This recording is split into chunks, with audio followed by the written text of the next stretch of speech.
Hi, hello, welcome, and welcome back to my channel. I know I haven't posted much lately. That's because my reading has been kind of slow. I don't know, I've been a little bit in a slump. Figured this would be a good time to just come and sit here and talk about some books that I have read recently. In this video, we'll be reviewing all the books that I have read this spring. There were a few more books, but I'm gonna save them for the reading vlog that's gonna be coming out sometime soon, hopefully. I'm still working on it, but I'm gonna save those for that video. So as I said, it's been kind of slow for me this past few months. I don't know why. It's just been kind of a little bit of a chore to read, and I feel I'm just now going back to my usual reading pace, or even like better than usual. So hopefully my reading slump is over.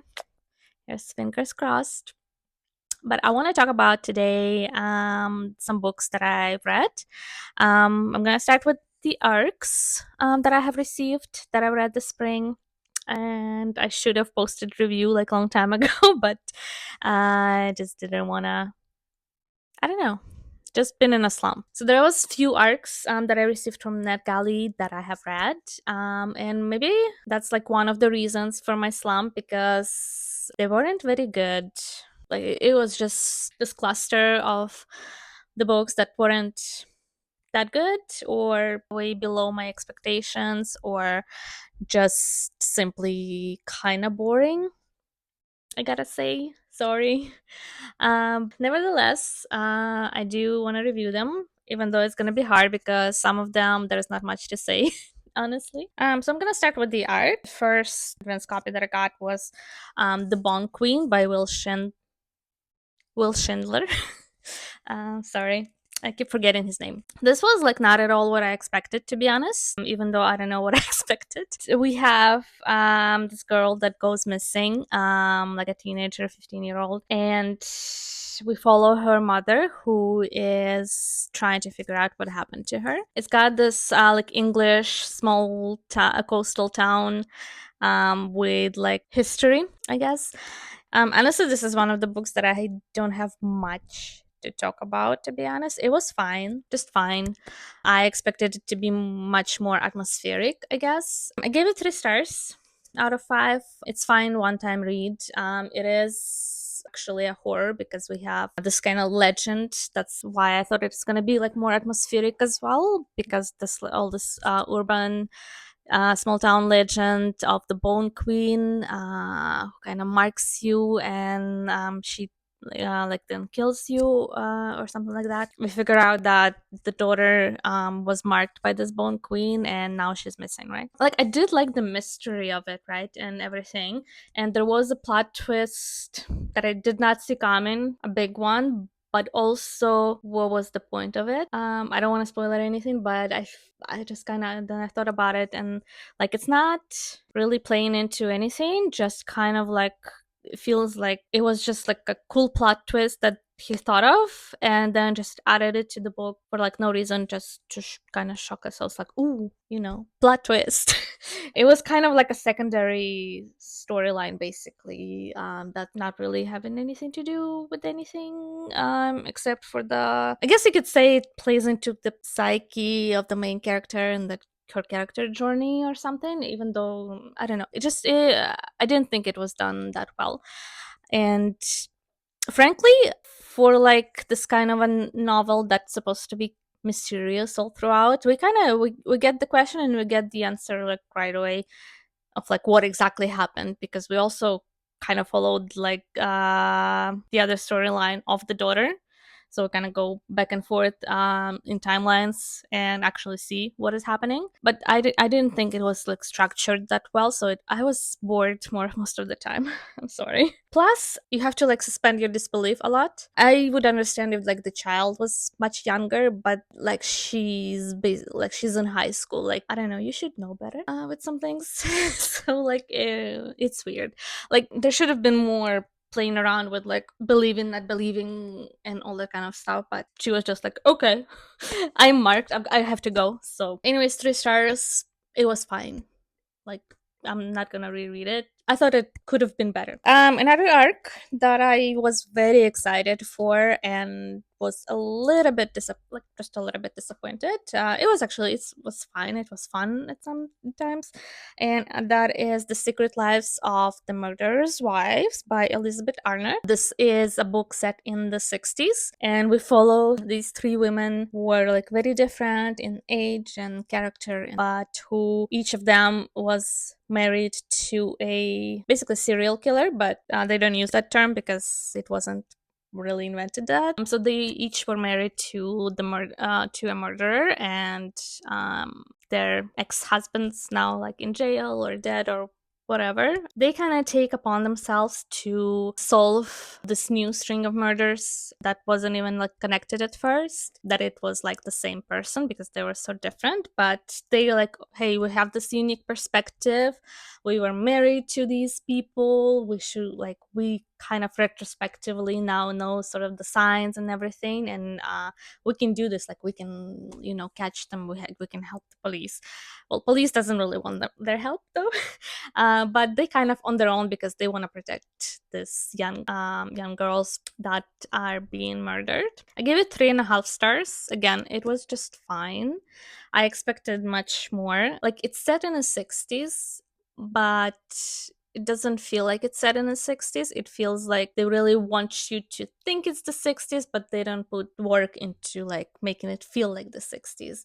There's like lots of references and like to the pop culture and fashion and stuff of the 60s, but it felt just like a lot of name dropping for the sake of name dropping. Hey, remember, we're still in the 60s, lots of just random name dropping, terminology dropping, I guess, more will be more correct. But I kind of wanted more atmosphere and more realistic portrayal, I guess, because the way they were like behaving and like solving this case, it felt like modern housewives who watched a lot of Criminal Minds. And like, I'm one of those housewives, even though I'm not married, but you know what I mean? Like, that's how I know all these tricks and things and stuff. By the end, I was like, well, at least they didn't use the term serial killer because factually wasn't really in use yet. I just thought there should have been a little bit more research going into that aspect of the book. Why would like this woman in the 60s talk like that? Like, you know what I mean?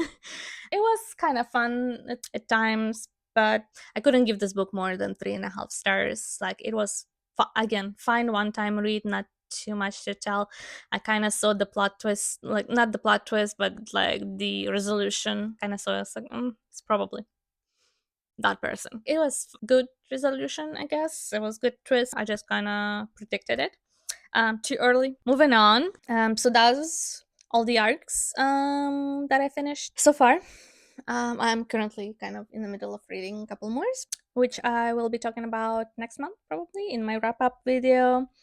But these are actually kind of good. I'm just in the middle of the last contract of Isako by Fonda Lee, and I am really enjoying that one. So fingers crossed, we'll have some good ones for my next wrap up. I did start borrowing more from my local library. I finally managed to read Station 11 by Emily St. John Mandel. She's got a long name. I've been thinking about reading this one for like a long time. I've been hearing good things, but I also been hearing it's like kind of a more serious sci-fi and very character driven.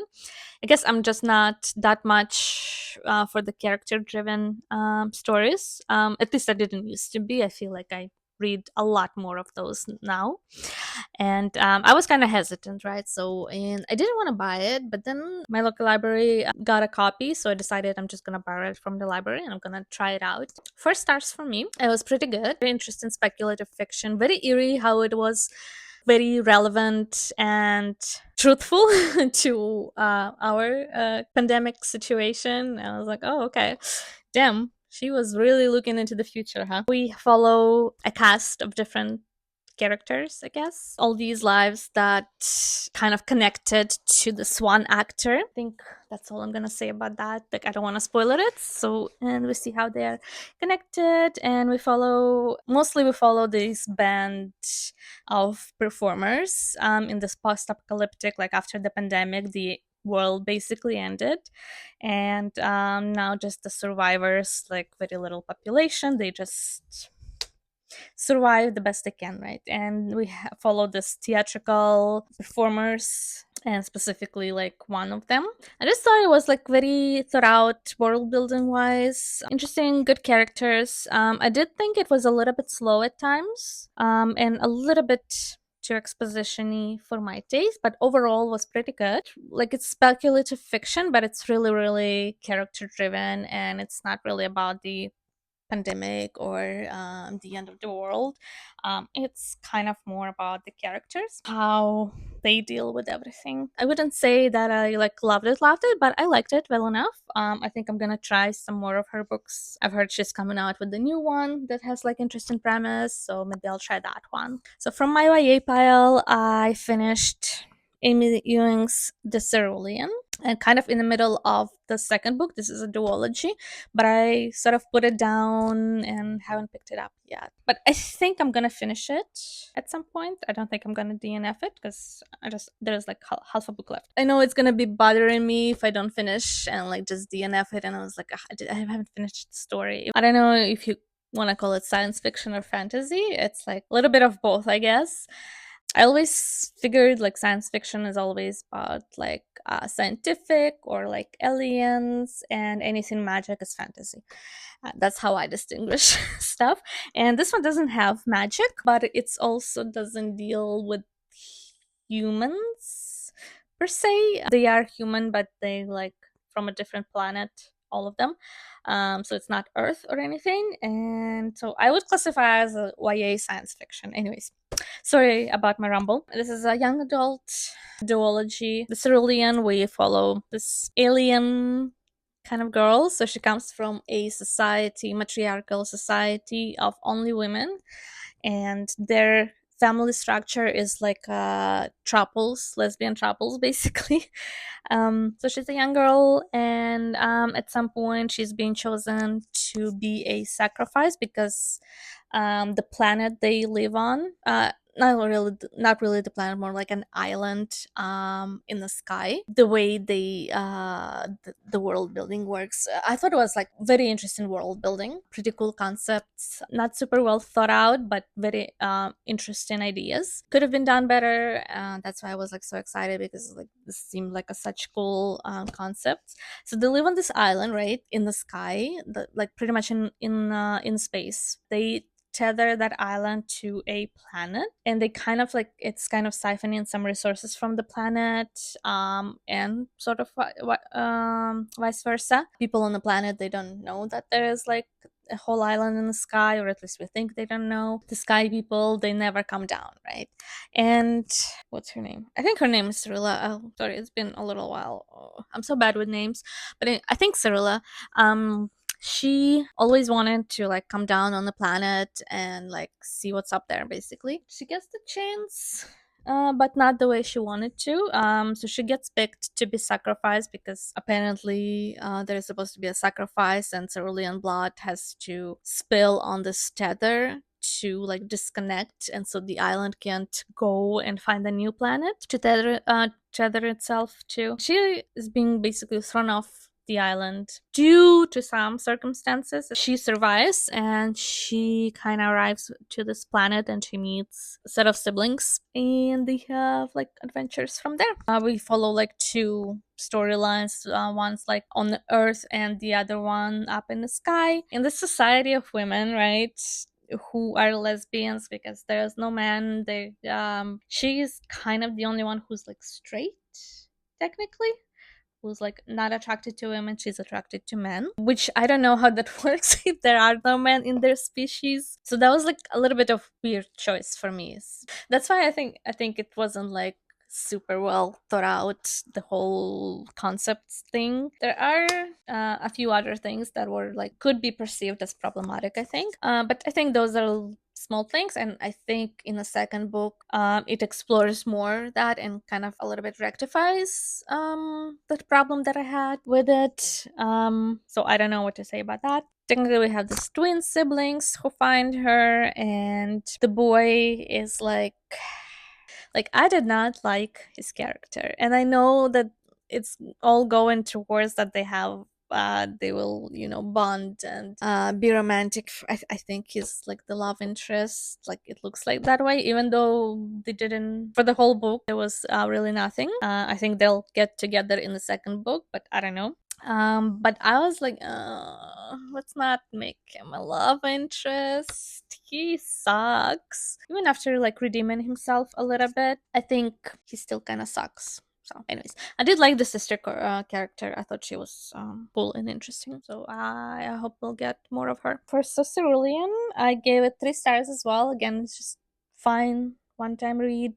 Again, YA is not quite for me anymore. I rarely find something that I like truly enjoy. But I have like a whole bunch on my shelves that I like bought and never got to, and I just wanna to at least give it a try before I unhaul it. In that library borrow that I had, also one of those books that I was pretty excited for is a new release by Hart and Rake. And it's called Detour. Again, pretty cool concept. One of the writers is actually, I read the other another book by him, by Rob Hart, the Paradox Hotel, which is like speculative time travel fiction. It was okay. I think I liked it at the time, and it's pretty good. So I am not opposed to trying more by him. I do think Detour was better than that one, and the other after is actually one of the creators of the TV show Manifest, and they actually do reference that in the book. I thought it was like, ugh, really. We have to do that, like we don't know, but I did watch the show like to the end. I enjoyed it. I thought again the concept was pretty cool, but with the Detour we have a group of people, some of them astronauts, some of them civilians, and they end up going on a mission in space for 2 years, and when they come back they find the earth has kind of changed a little bit. So it's mostly the same, but then there will be some changes that could not be possible, I guess. And like they find that the past, they remember it differently than everybody else, I guess. And we're trying to figure out what's going on and what happened. And there is some conspiracy, politics. It is kind of character driven, so we get like a few different POVs, which was pretty cool. I like it because you get to bond with each of the characters and get to know them, and it ends on the cliffhanger. So I will be reading the next book when it comes out, probably next year. But I enjoyed it. I gave it 4 stars. I thought it could be a little bit more high paced because it was at times a bit slowish. Not I still enjoyed it because it was more like character stuff. But I think action wise we could have added a little bit more mystery and stuff, but still just the first book. I hope the second one will be even better, but I did enjoy the Detour, would recommend. I did have also some DNFs this spring, actually the first DNF of the year, and that would be The Devouring Grave by, oh my gosh, by Christine Lynn Herman. So this is one of the YA picks that I've been going through. If you have seen any of my other videos where I maybe like do the wheel to let me pick some YA books that I have to read or DNF or unhold, so I can clear up a little bit of space on my shelf with the YAs. I give it a try, and I don't know, I wouldn't say it's like anything bad in there. I honestly DNF'd it pretty early. I just wasn't feeling it. Like it wasn't for me. I was struggling to get back to it, and honestly, I just decided I need to let it go. So like, but I've heard good things, and I think this gave me a lot of vibes of the Vampire Diaries. You know, the Mystic Falls, a small town, with all these families with their secrets and stuff, supernatural. So if I think if you liked that one, you probably will like the book. I honestly simply like wasn't feeling it, and I thought I knew it was gonna take me a while to get through the book or get into it, and just at some point I decided, you know what, I'm not gonna struggle. I'm not feeling it, then I'm not feeling it, and I know even if I put it away for now and like wait for like the better mood, it's just gonna sit on my shelf forever. So I decided I'm just gonna DNF it and unhaul it that's okay. I have plenty of other books to read, and hopefully that will help me to get a little bit more better with letting some books go and read what I actually enjoy right now. For the concept of this one, it is a YA book, supernatural urban fantasy. Honestly, don't even really know that much about the setup.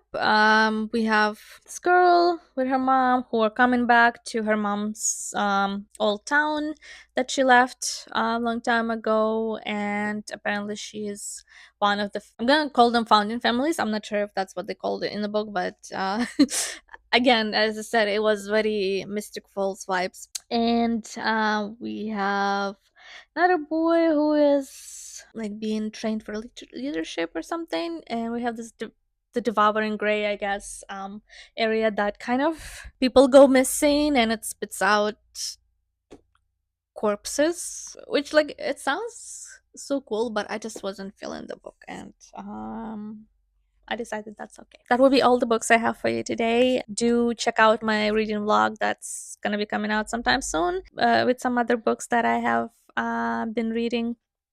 There's some good ones and not so good ones in there, but hopefully you'll enjoy it. Hope you enjoyed this video. Please hit subscribe, hit the like button, ring the bell to be alerted for my next video. I really appreciate you. Bye.